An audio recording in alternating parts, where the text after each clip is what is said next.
e o mar nos trouxe os primeiros jesuítas. Foi em 1549 que o próprio Inácio de Loyola os enviou. Eram liderados por Manuel da Nóbrega e aportaram primeiramente em Salvador. De lá, vieram descendo pelo litoral, até que chegaram a Niterói. Por aqui, terra de índio, como costumava dizer e que nos orgulha, ficaram raízes. Em Niterói, com tantos indígenas em volta, eles, cheios de ardor missionário, evangelizavam, ensinavam e cuidavam daquele povo que Deus, em sua divina providência, tinha destinado a eles.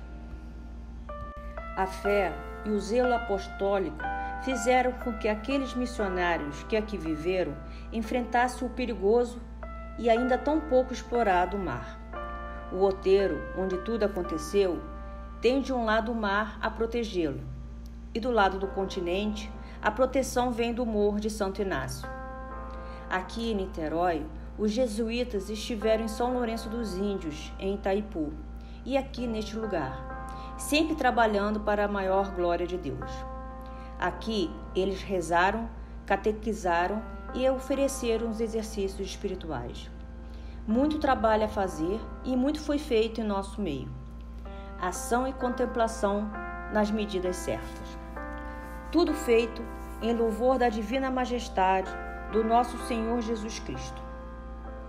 Apurando bem os ouvidos do coração, e como eles, também nós ainda podemos escutar os ecos daquela bendita bala de canhão de 500 anos atrás.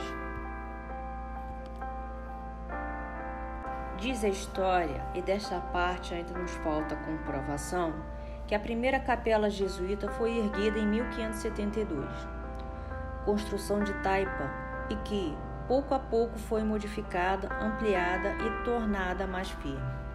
Reza uma lenda, entre os antigos da terra, que Anchieta passou por essa capelinha, parando, descansando e mesmo pregando.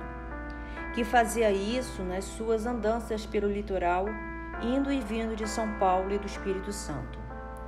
Contaram-nos também que os primeiros jesuítas gostavam de vir trabalhar em Niterói, por haver aqui muitos índios a serem catequizados e educados.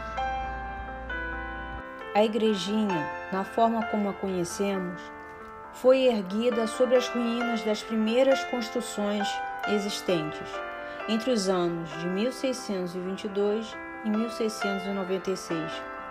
Fazia parte do outeiro da Fazenda do Saco, que ia do Morro do Cavalão, limite de Caraí, até Jurujuba. Parece que o seu construtor foi o irmão Lourenço Gonçalves, que por essa época estava no Rio de Janeiro. O estilo jesuítico inconfundível, como já vimos.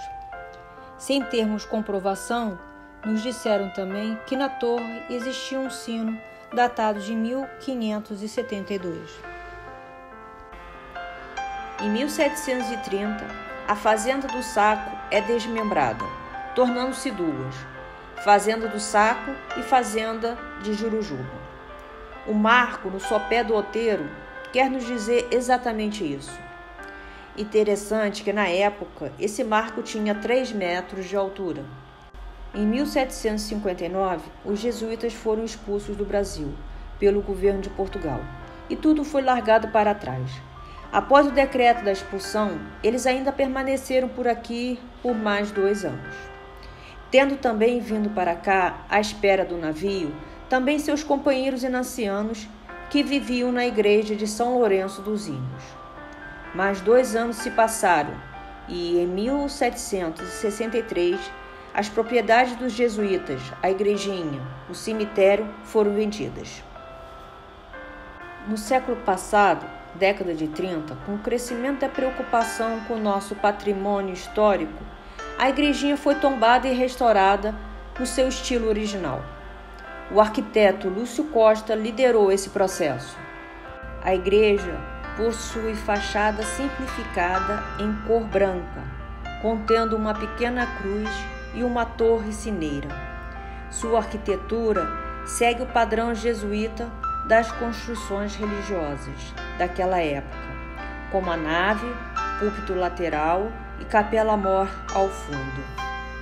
De acordo com a análise técnica de Francisco Albuquerque, as fachadas são simétricas. A exceção é a fachada principal, apresentando a torre sineira levemente deslocada para a esquerda, entre o corpo da nave e o claustro. A planta é praticamente quadrada, característica própria das igrejas jesuítas desse período. O conjunto arquitetônico é horizontal, com frontão reto. As vergas das pequenas janelas e porta são em pedra e retas. A área próxima à capela possui o piso com revestimento de lajotas de barro, medindo cada uma aproximadamente 31 centímetros. Em cima da construção, a cruz posta no meio da fachada principal.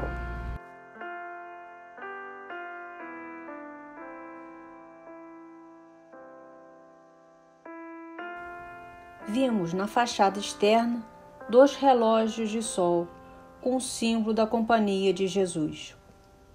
A técnica construtiva da igreja foi em alvenaria de pedra e cal. Essa é uma técnica que permite uma construção durável, com materiais mais resistentes que suportem as intempéries de um clima quente e úmido. A cobertura é formada por telhas canal portuguesas e o beiral com beiras seveiras de 1 até 2 camadas de telhas. No altar-mor encontra-se a imagem de São Francisco Xavier, imagem esculpida em madeira e com aplicação de ouro laminado, e a pintura decorativa sobre madeira.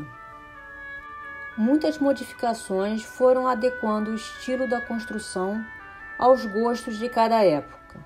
Assim, durante o século XIX, quando a igrejinha era propriedade da família Frois, o altar tomou a forma neoclássica que vemos hoje.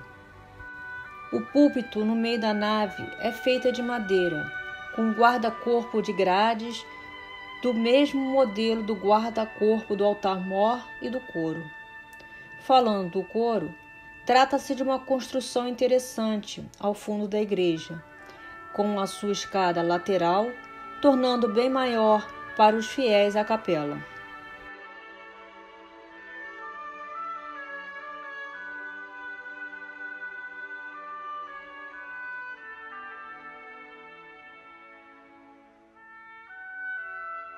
Veja que interessante esse armário embutido de jacarandá, datado de 1696 e com a marca jesuíta IHS, que significa Jesus, Salvador dos Homens. Pia batismal feita pelos índios. O batismo é a porta. O sacramento da iniciação nos insere no interior da igreja. Para reforçar esse simbolismo, a pia batismal está localizada próxima à porta. Uma linda e histórica peça do qual não temos a data, moldada em cerâmica pelos índios catequizados, que tomavam parte da missão. Tem o formato de uma urna funerária indígena.